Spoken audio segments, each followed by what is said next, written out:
Мероприятия к 30-летию независимости Кыргызстана поэтапно реализовываются. В Доме кино имени Чингиза Айтматова начался открытый показ документальных и художественных фильмов. Сеансы кинолент о видных кыргызских деятелях продлятся 2 дня.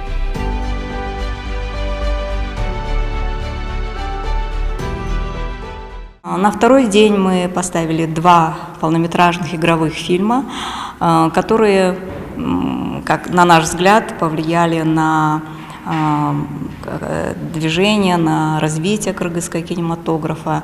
Первый фильм – это «Айлы Өкмөтү» известного режиссера Эрнеста Абдыжапарова. Он был очень популярен, часто показывается по телевидению, но для зрителей наших на большом экране, наверное, это будет интересно посмотреть, еще раз вспомнить и получить какие-то эмоции. Отметим, что к празднованию юбилея запланировано более 40 масштабных мероприятий. В Национальном академическом театре оперы и балета 22 августа состоится премьера спектакля «Ахмыр». 23 августа в Нарынской области впервые пройдет фестиваль «Манасчи». Выступления сказителей будут длиться с утра до вечера, а уже на следующий день начнется карнавал шырдаков и оймо.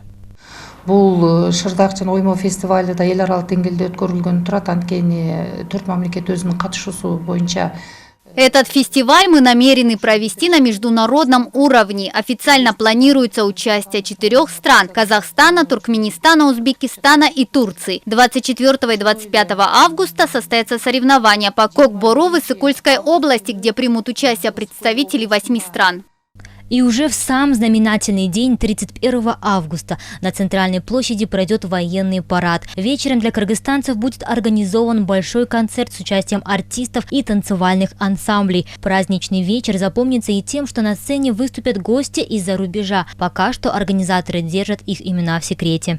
С этого плана мы ведем подготовительную работу. На данный момент утвержден эскиз оформление центральной площади Алато, они сегодняшний день начинают вешать. Кроме этого, по всему городу будут вывешены щиты тематические.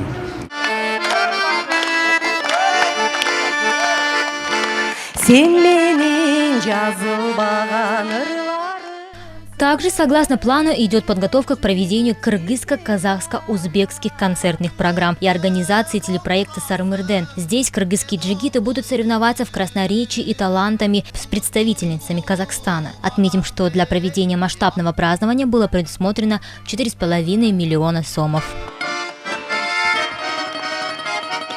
Медима Саналива, Джанадиля Бубакирулу, ЛТР, Бишкек.